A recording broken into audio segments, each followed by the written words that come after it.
मध्य प्रदेश के महेश्वर में देवी अहिल्या घाट निश्चित ही नर्मदा नदी पर बना सबसे सुंदर घाट है। पर हम घाट के साथ साथ आपको लेकर चलेंगे वहाँ जहाँ नदी के बीच में बने एक छोटे से टापू पर बना है सदियों पुराना बानेश्वर मंदिर, जो कि एक स्वप्न सा सुंदर प्रतीत होता है। और प्रवाह के साथ आगे बहते हुए हम पहुँचेंगे एक ऐसे स्थान पर जहाँ माँ नर्मदा का संगम होता है महेश्वरी नदी के साथ, जो कि लोगों की नज़रों से दूर है। साथ ही है पौराणिक जालेश्वर और कालेश्वर मंदिर, जो कि संगम स्थान पर ही स्थित है। और संध्या होते साथ ही महेश्वर का घाट जगमगा उठता है चकाचौंध रोशनी से, जो कि इसकी सुंदरता को और निखार देता है। और फिर होती है माँ नर्मदा की भव्य आरती, जो कि लगभग 1 महीने पहले ही शुरू हुई है। महेश्वर और माँ नर्मदा के इस गठबंधन को हम आप तक लेकर आए हैं, पर महेश्वर के उस पार से ये है महेश्वर घाट और घाट के उस पार।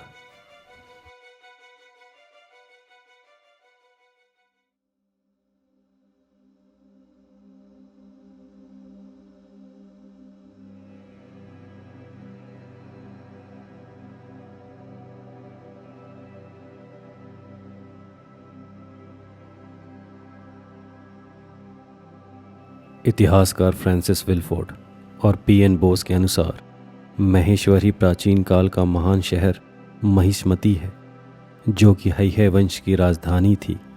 और हम आज आपको नर्मदा किनारे बसे इस पौराणिक शहर के प्रसिद्ध देवी अहिल्या घाट के आगे कुछ ऐसे स्थानों तक लेकर चलेंगे जहां आमतौर पर पर्यटक नहीं जाते। इसीलिए हम आज के सफ़र की शुरुआत करेंगे महेश्वर के दूसरी तरफ से, नवदा तावड़ी घाट से। 2026 के पहले महीने जनवरी की एक ठंडी सुबह के लगभग 7 बज रहे हैं और नर्मदा नदी के उस पार महेश्वर शहर के घाट की ओर आप देख रहे हैं, जो कि कोहरे के चादर में लिपटा हुआ है। हम अभी महेश्वर की दूसरी तरफ हैं और हम यहाँ से शुरुआत करेंगे नर्मदा नदी में नाव के द्वारा अपनी यात्रा की, जो कि हमें लेकर जाएगी बहुत ही अलौकिक स्थानों तक।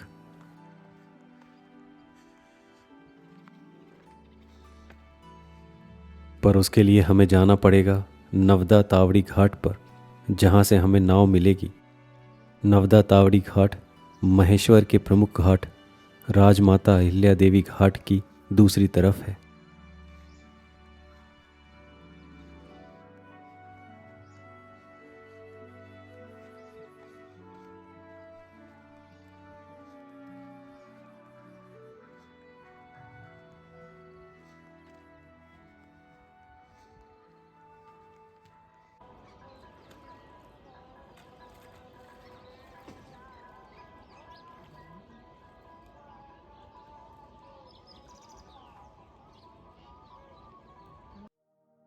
हम अपने नौका चालक केवट जी के साथ निकल पड़े मां नर्मदा के प्रवाह के साथ।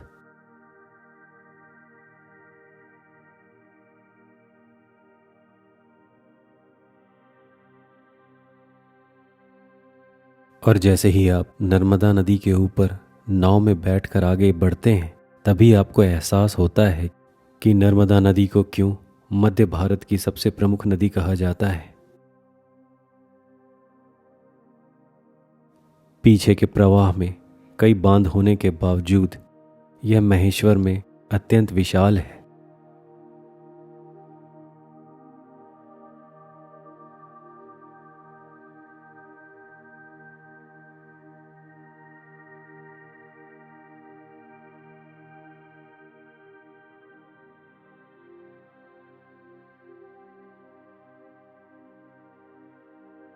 हम आज सबसे पहले जाएंगे एक ऐसे स्थान पर जो कि मुख्य घाट से थोड़ी दूर है, जहां हम देखने वाले हैं महेश्वर की महेश्वरी नदी का संगम मां नर्मदा के साथ। और नदियां और स्पॉटलाइट के बीच इतना गहरा नाता होने की वजह से इससे अच्छी हमारी शुरुआत नहीं हो सकती थी।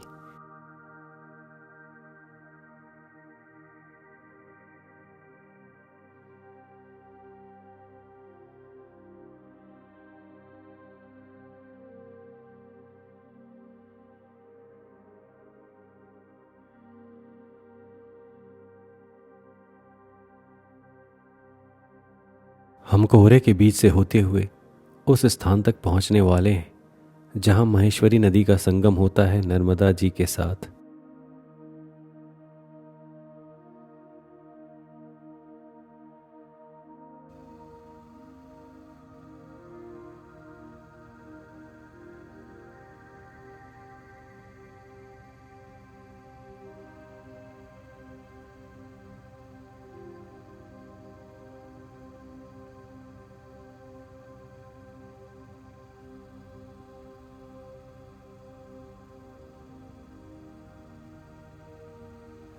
महेश्वरी नदी एक बहुत ही छोटी नदी है जो महेश्वर शहर के बीच से होती हुई सामने, जहां अभी आप उसे देख सकते हैं, इस स्थान पर नर्मदा नदी में समाहित हो जाती है।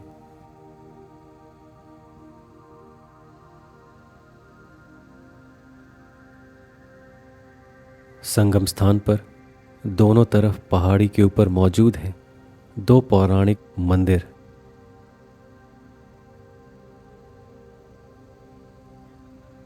जिनमें सामने बाईं तरफ है जालेश्वर मंदिर और दाहिनी तरफ है कालेश्वर मंदिर।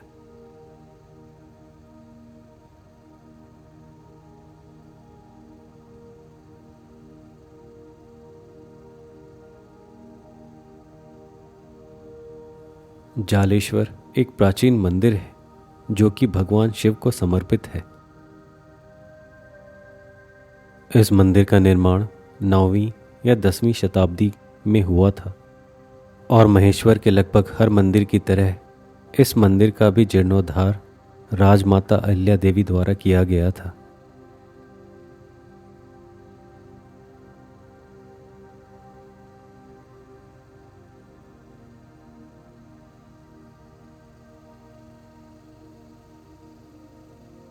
जालेश्वर का अर्थ है जल के ईश्वर और यह महादेव को समर्पित एक नाम है क्योंकि उन्होंने गंगा को अपने जटाओं के द्वारा पृथ्वी पर भेजा था ताकि माँ गंगा के वेग से पृथ्वी नष्ट न हो जाए।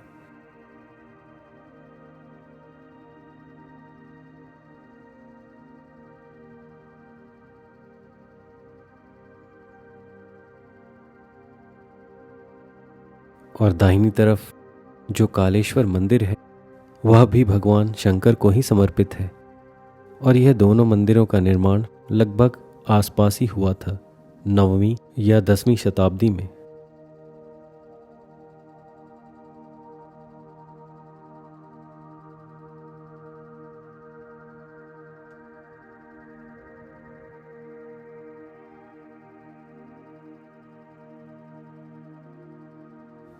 कालेश्वर मंदिर में जटिल नक्काशी है और इसमें एक अद्वितीय सर्प आकृति भी है।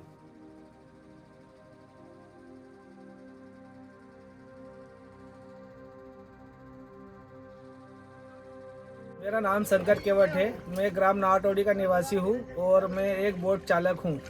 मैं यहाँ आए दिन पर्यटकों को सहस्त्रधारा वाटरफॉल, बाणेश्वर मंदिर और महेश्वरी नदी संगम के दर्शन कराता हूँ। यहाँ पर कालेश्वर मंदिर उस साइड पूर्व की दिशा में और पश्चिम की दिशा में है जालेश्वर भगवान का मंदिर और बीच में है महेश्वरी नदी का संगम। महेश्वरी और नर्मदा जी का संगम होता है यहाँ पे और यहाँ पे 7 देवियाँ विराजमान है नीचे घाट पे और भैरवान बाबा भी है। इसके बाद हम वापस नाव को मोड़कर धारा के विपरीत दिशा में चले और हम थोड़ी देर में गुजरेंगे महेश्वर के मुख्य घाट के सामने से, जिसे महेश्वर घाट या अहिल्या देवी घाट भी कहा जाता है। अहिल्या देवी घाट के ऊपर है अहिल्या फोर्ट। महारानी अहिल्या बाई होलकर ने सन 1765 से 1796 तक यहाँ शासन किया और किले के भीतर अहिल्यावाड़ा का निर्माण किया, जिसमें उनके निजी आवास, कार्यालय, दरबार कक्ष शामिल थे। वर्ष 2000 में उनके वंशज और इंदौर के अंतिम महाराजा के पुत्र ने अहिल्यावाड़ा स्थित अपने घर को एक फोर्ट होटल में परिवर्तित किया।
अब समय है उस स्थान पर पहुंचने का जो कि निजी तौर पर मुझे महेश्वर का सबसे अलौकिक स्थान प्रतीत होता है।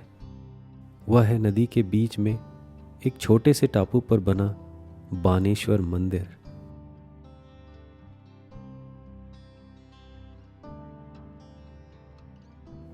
कहा जाता है कि इस मंदिर के बारे में लोक कथा द्वापर युग से ही प्रचलित है, जहां राक्षस बानासुर ने पृथ्वी के केंद्र में एक शिवलिंग स्थापित किया था।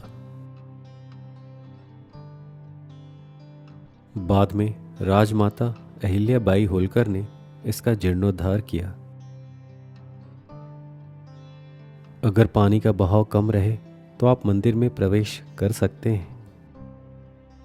यह मंदिर अपनी अनूठी त्रिकोणीय दीवारों के लिए जाना जाता है, जो कि तेज धाराओं से बचाते हैं।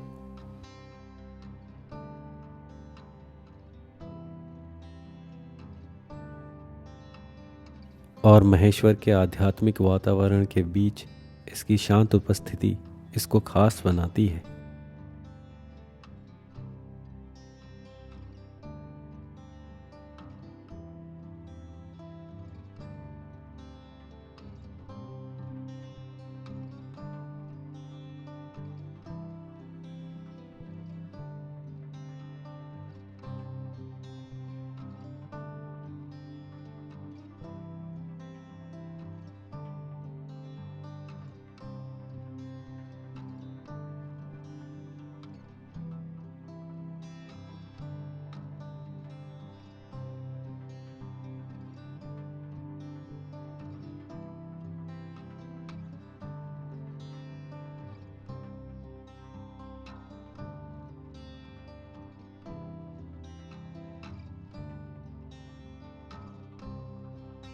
चलिए आपको मंदिर के अंदर लेकर चलते हैं और मंदिर के आसपास भी दिखाते हैं।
इसके बाद हमने वापसी की यात्रा शुरू की, उसी घाट की ओर जहाँ से हमने यात्रा प्रारंभ की थी।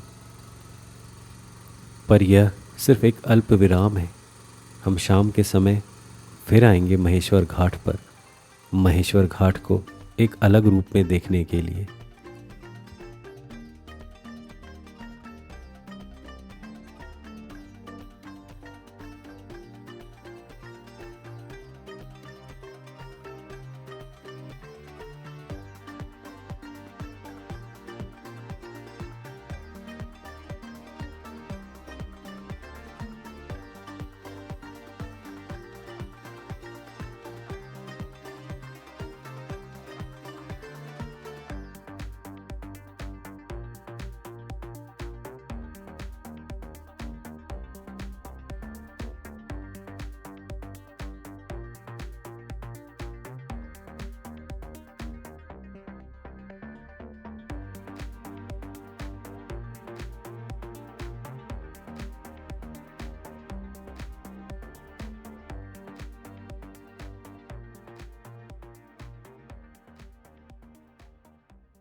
नदी में शाम का समय एकदम अलग होता है।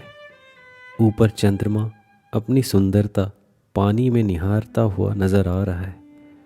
हम नाव में बैठकर घाट तक पहुंचेंगे, जहां लाइट एंड साउंड शो होता है, जो कि रोमांचकारी है, जिसमें महेश्वर के इतिहास, संस्कृति और महत्वपूर्ण लोगों की जानकारी दी जाती है।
लाइट एंड साउंड शो काफ़ी अच्छा था, पर हमारा मन लालायित था माँ नर्मदा की आरती को देखने के लिए, क्योंकि सिर्फ 1 महीने पहले महाआरती की शुरुआत हुई है।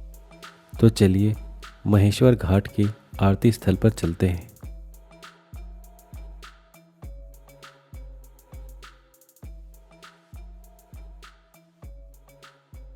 इस उम्मीद में कि महेश्वर घाट हमेशा जगमगाता रहे और नर्मदा हमेशा बहती रहे, आपको आरती के मनभावन दृश्यों के साथ छोड़कर जाते हैं, इस वादे के साथ कि अगले हफ्ते आपसे फिर मुलाकात होगी। तब तक के लिए नमस्कार।